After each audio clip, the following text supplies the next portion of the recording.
Hola, buenos días a todo el mundo. Mi nombre es David Scors, bienvenidos a mi canal. Y esta es otra lección del curso de relatividad general en aproximadamente 20 minutos. Y hoy vamos a hablar sobre la derivada covariante de un vector dual.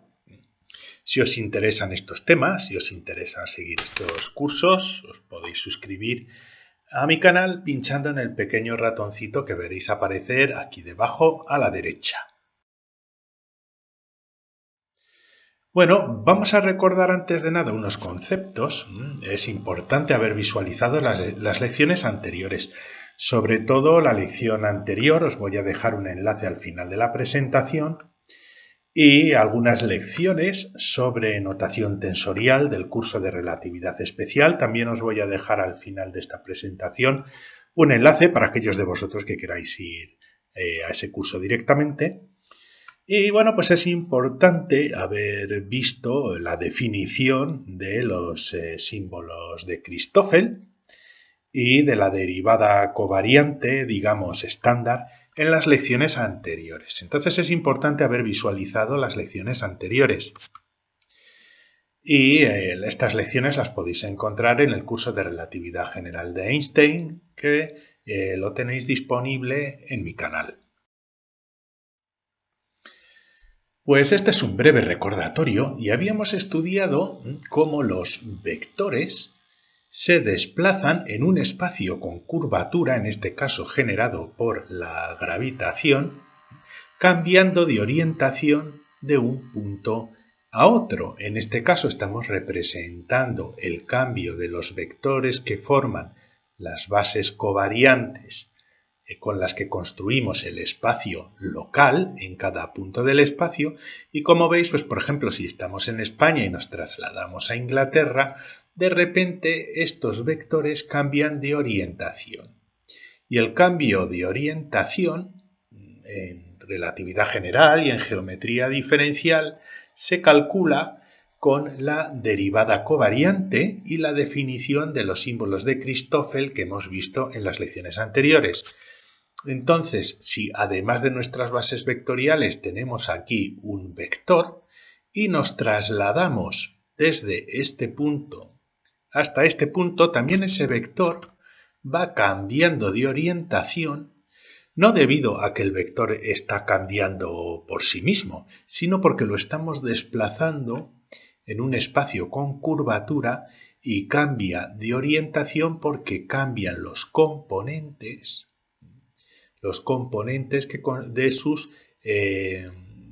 que cambian los componentes de sus componentes vectoriales, valga la redundancia, ¿no? Debido a esa aparición de los conectores o símbolos de Christoffel de este punto de referencia a este otro punto de referencia. Y este cambio en los componentes del vector debido a la curvatura del espacio es lo que se denomina derivada covariante. Ya sabemos que los vectores los podemos representar como un sumatorio de los componentes en cada coordenada, y aquí representamos los componentes contravariantes de un vector, donde mu es el índice contravariante que va de 0 a 3 en relatividad general, siendo 0 el componente temporal, 1 el de, digamos, la coordenada x, 2 el de la y, 3 el de la z, y cada uno de estos componentes está multiplicando a su correspondiente base unitaria vectorial, que la representamos aquí. Por lo tanto, si cambian las bases vectoriales con el desplazamiento, también nos va a cambiar la orientación de nuestro vector. Esto ya lo habíamos visto en las lecciones anteriores, y con la derivada covariante podemos ver cómo cambia de forma y de orientación un vector que se esté desplazando a lo largo de un espacio con curvatura, únicamente porque el espacio tiene curvatura, no porque el vector esté siendo modificado de alguna manera o de otra. Estos cambios en los vectores se calculan con la derivada covariante y, como vimos en la lección anterior, la representamos como una D mayúscula con un subíndice covariante mu que nos representa la coordenada frente a la cual estamos calculando esa derivada, ese cambio en el componente mu de nuestro vector con respecto a la coordenada de interés. ¿De acuerdo? Siendo mu un número que va de 0 a 3 también. Y vimos que la derivada covariante es igual a la derivada normal y corriente, la que tendríamos en un espacio euclidiano y que se representa como una D normal así, donde vemos que este es el cambio en los componentes mu de nuestro vector con respecto a la coordenada x nu de interés. Pues puede ser, si nu es 0, esto sería la derivada con el tiempo, si es 1 sería la derivada con respecto a la coordenada x. Entonces este es el cambio del vector debido a que el vector pues, puede cambiar sus componentes con respecto a ese movimiento. Sin embargo, esta derivada normal y corriente, que es la que tendríamos en un espacio plano, se ve corregida por este término, donde hay una contracción, una multiplicación de cada uno de los componentes del vector con una estructura matemática que se denomina símbolo de Christoffel, que nos aparece cuando el vector se va desplazando a lo largo de una superficie y nos conecta dos puntos de una superficie, de un espacio que tiene curvatura. Entonces esta es la derivada covariante. Si todo lo que os estoy diciendo suena chino, id a la lección anterior, a las dos lecciones anteriores, y entenderéis perfectamente qué son los símbolos de Christoffel y qué es la derivada covariante, ¿de acuerdo? Pero esta derivada modificada por la curvatura es lo que se utiliza en relatividad general y es una manera de tener en cuenta cómo cambian los vectores, no porque los vectores cambien, sino porque cambian y también se desplazan en un espacio con curvatura. Como sabéis, del curso de relatividad especial, donde ya lo tratamos extensivamente, podemos representar los vectores de dos maneras. Una representación de vectores con componentes contravariantes y lo podemos representar como un vector de columna, donde aquí tenemos los cuatro componentes, en este caso con un superíndice contravariante 0 sería el componente temporal, con un índice 1 sería el componente en la coordenada 1 o en la x, para que nos aclaremos, para entendernos un poquito mejor. El 2 sería el componente en la coordenada y y el 3 el componente en la coordenada z. Y esto lo podemos representar con la notación tensorial de Einstein como un A con un superíndice mu, donde mu puede adquirir cada uno de estos valores. Esto es una manera de representar los vectores. Otra manera de representar los vectores es con un vector de fila. Si este era de columna, le podemos, digamos, dar la vuelta y tenemos los componentes esta vez representados con un índice covariante. De la misma manera que los de la fila, los de la columna, los de la fila, se interpretan de forma similar, solo que su transformación es diferente. Tenemos el componente 0, 1, 2 y 3 de este vector, de este 4 vector, y lo podemos representar de manera general como un A con un subíndice covariante mu, donde mu puede adoptar los valores 0, 1, 2 y 3. La derivada covariante que vimos la semana pasada y que hemos recordado en las diapositivas anteriores se calculó utilizando los componentes contravariantes, es decir, estábamos estudiando cómo varía un vector tipo columna con el desplazamiento de coordenadas en una superficie con curvatura. Pero la manera en la que cambia un vector de este tipo no tiene por qué ser igual a la manera en la que cambia un vector con componentes covariantes. Este vector se le llama vector dual también. Y como en relatividad general y en geometría diferencial muchas veces trabajamos de manera indistinta con unos y con otros, y recordad que el cambio de un vector de contracovariante y de covariante a contravariante viene dado por una contracción con el tensor métrico, simplemente yo creo que es importante completar la lección anterior con la derivación de la derivada covariante de un vector dual. Vale, pues yo os voy a contar en primer lugar la definición a lo fácil, ¿no? La derivación de la fórmula de la derivada covariante de un vector dual a lo fácil, de una manera en la que yo siempre me acuerdo. Bien, esta es la fórmula de la derivada de un vector con componentes contravariantes y por eso tenemos el mu aquí arriba. Y es igual a la derivada normal más el término que proviene de la curvatura. Pues bien, ahora nosotros queremos derivar este vector pero con componentes covariantes y lo que hemos hecho ha sido bajar el índice, ¿de acuerdo?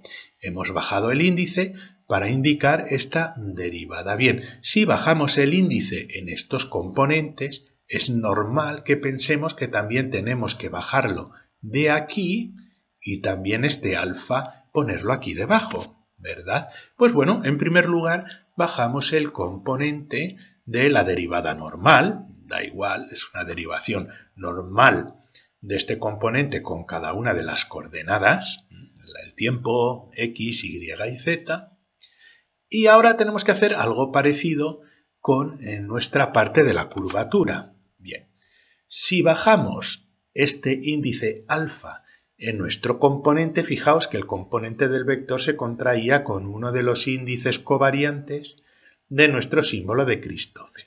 Bien, pues ahora lo que va a hacer es contraerse y de esa manera, digamos que se anulan con el índice contravariante. Si antes era el covariante, ahora es el contravariante. Uno abajo, uno arriba y uno abajo. Y de esa manera se anulan. Eso no significa que sustancialmente este símbolo de Christoffel sea muy diferente de este otro símbolo de Christoffel. Realmente eso no es así, es más bien una cuestión de notación. ¿De acuerdo? Pero la manera de calcular los símbolos de Christoffel aquí y aquí pues van a ser muy parecidas. Sin embargo, la contracción tiene que hacerse esta vez con el índice que está aquí arriba. Y bueno, como el alfa tenemos aquí arriba, pues aquí abajo, para que coincidan con los índices de la derivada y del componente covariante del vector, pues tenemos que ponerlos aquí debajo. Mu, nu. Podéis poner el nu aquí delante y el mu aquí detrás, da igual, porque los símbolos de Christoffel tienen simetría al cambio de índices covariantes. Es decir, podemos poner uno aquí delante y el otro detrás, va a ser el mismo símbolo. Muy bien, y una vez que ya hemos hecho estas transformaciones, ahora tenemos que decidir el signo. Y más o menos yo me acuerdo de esta manera. Muchas veces, para poder hacer el paso de un vector contravariante a covariante en relatividad especial, sobre todo si es el componente tiempo, lo que implica es un cambio de signo. Pues aquí es algo parecido. Aquí en vez de un más, pues es un menos. Y ya tenemos la derivada de un vector de componentes covariantes. Y fijaos, es muy parecida, solo que aquí la contracción es con el índice contravariante del símbolo de Christoffel y en vez de un más tenemos un menos. Ya está, derivado. Este sigue siendo el cambio estándar en coordenadas locales gaussianas en un espacio euclídeo, es decir, la derivada normal de toda la vida. Y este es el cambio de la curvatura, pero mientras que cuando trasladamos un vector contravariante hay una suma en el resultado por contracción con los símbolos de Christoffel, cuando estamos hablando de un vector covariante hay aquí una resta. No tiene más historia.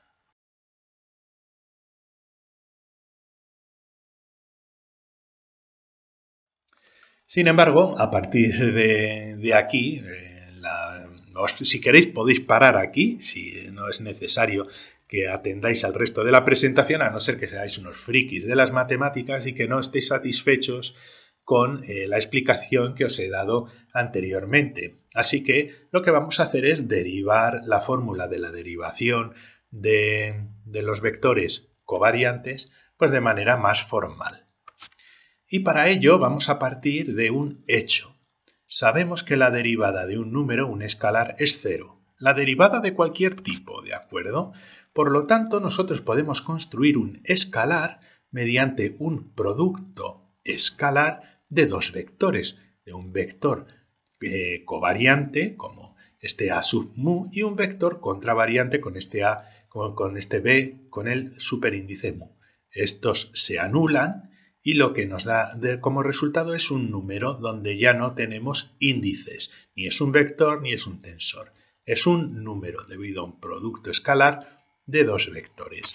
Muy bien, pues esto lo que cumple es que la derivada covariante o una derivada normal y corriente también de este producto de vectores es igual que la derivada de un escalar y es igual a 0. Vamos a partir de este hecho. También se cumple lo mismo con la derivada normal y corriente, y esto es algo que vamos a utilizar. La derivada de un producto escalar de dos vectores, de esta manera, es igual a 0. Recordad que para estas derivaciones hay que hacer la derivada del primero por el segundo sin derivar, más la derivada del segundo por el primero sin derivar. ¿Vale? La derivación normal también es 0. ¿Por qué? Porque un número, un 8, va a ser un 8 en el origen de coordenadas y va a ser un 8 en el pico de una montaña. Es un número. Vamos a desarrollar ahora la derivada del producto escalar de estos dos vectores, de la derivada covariante.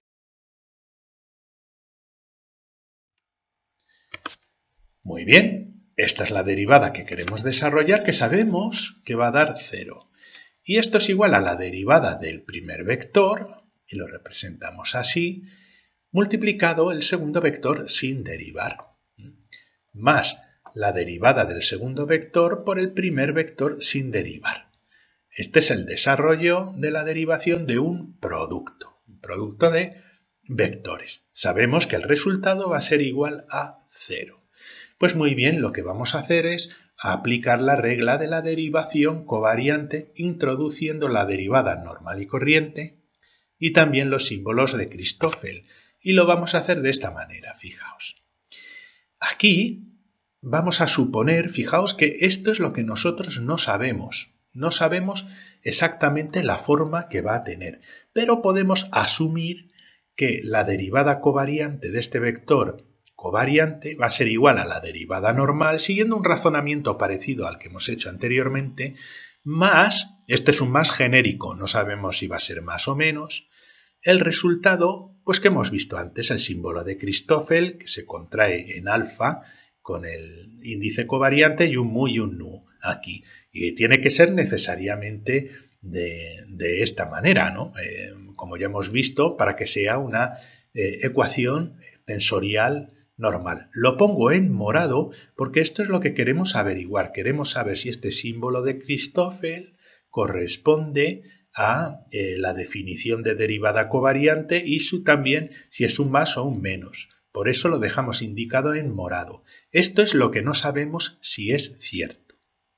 Sí que conocemos la derivada covariante de un vector contravariante, que es este, y la podemos desarrollar. Es la derivada normal del componente contravariante más los componentes del vector contraídos con el índice beta con el símbolo de Christoffel. Nosotros sabemos que esto es cierto, porque lo hemos definido en las lecciones anteriores. Esto es lo que no sabemos si es cierto, pero lo que sí sabemos es que el resultado de esta ecuación tiene que ser igual a 0. ¿Por qué? Porque la hemos obtenido a partir de esta igualdad. Esto tiene que ser igual a 0, por lo tanto vamos a averiguar qué condición tiene que tener esta parte en morado para que esta igualdad sea igual a 0. Obviamente todo esto, esta derivada covariante, que sí sabemos que es cierta, está multiplicada por el vector A sub mu, aquí. Asumimos, por lo tanto, que la derivada covariante va a tener una forma como esta. Muy bien, pues vamos a seguir desarrollando la expresión. Esta es la expresión que nosotros queremos desarrollar y trabajar, y para ello pues multiplicamos los vectores por cada una de las expresiones. Y nos deja así. b por la derivada más b por a por el símbolo de Christoffel, a por la derivada, y ahora lo que vamos a hacer es intentar rearreglarlo un poquito pasando aquí los términos que contienen las derivadas normales y corrientes. Y aquí dejamos en el otro sitio los símbolos de Christoffel. Y fijaos, aquí b por la derivada de a más a por la derivada de b. Esto de aquí suena a una derivada normal y corriente del producto escalar de dos vectores, de a por b, contrayéndose en el índice mu. Fijaos, la derivada del primero por el segundo sin derivar, más la derivada del segundo por el primero sin derivar. Es esta derivada de aquí. Sabemos que la derivada, incluso la normal y corriente de un número, es 0. Por lo tanto, esto de aquí es 0 y nos deja la expresión aquí. Y sabemos además que esta ecuación tiene que ser igual a 0. Y resolviendo esta ecuación nos va a permitir averiguar cuál es la estructura de nuestro símbolo de Christoffel que aparece de la derivada covariante del vector con índices covariantes. Pues bueno, tenemos esta ecuación aquí y lo que vamos a hacer va a ser un juego de índices, porque fijaos, tenemos aquí un a pero con un subíndice alfa y aquí lo tenemos con un mu. Aquí tenemos b con un índice beta y aquí tenemos mu. Entonces nos interesaría igualar los índices en estos vectores para poder resolver la ecuación. Y lo que vamos a hacer es cambiar mu, este mu de aquí, en la primera expresión, por beta. ¿Por qué? Fijaos, porque este mu lo podemos interpretar como una contracción con el mu de este símbolo de Christoffel aquí. Por lo tanto, este mu con este mu realmente se anulan y los podemos nombrar como nos dé la gana. Podemos nombrarlo como alfa, beta, gamma, lo que queramos. Este mu, con este mu, los podemos renombrar porque se anulan mutuamente. Y fijaos, aquí tenemos un beta y otro beta, por lo tanto sería deseable cambiar estos índices por beta. Pues cambiemos esos índices por beta y nos queda la expresión de esta manera. B beta contravariante que ya va a ser igual a este B beta contravariante de aquí. Este índice en el símbolo de Christoffel confirmamos que va a ser beta, igual que este otro símbolo de Christoffel. Bueno, pues ya hemos hecho algo. Lo que pasa es que aquí tenemos un alfa con un alfa y aquí tenemos un mu con un mu. Sería interesante cambiarlos para que sean iguales y eso facilita la resolución de esta ecuación.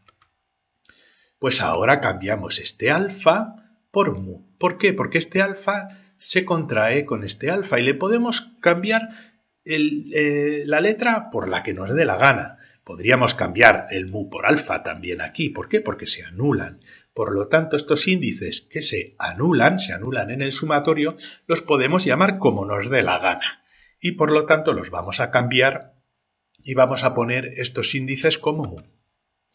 Y obtenemos, fijaos, qué expresión.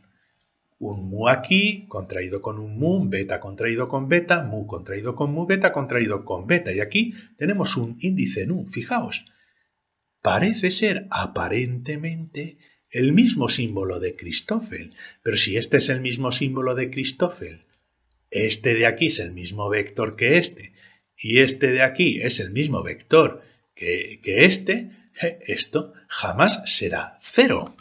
¿No? Vamos a arreglar la expresión, ponemos aquí el primer vector delante, el segundo vector aquí y el símbolo de Christoffel.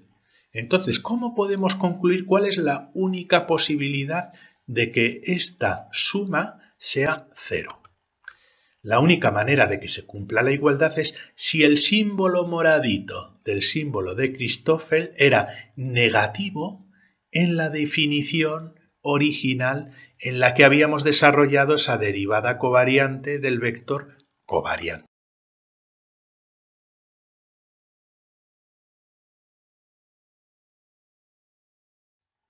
Recapitulemos. Fijaos, habíamos comenzado de esta ecuación, ¿de acuerdo? Que tiene que ser igual a 0.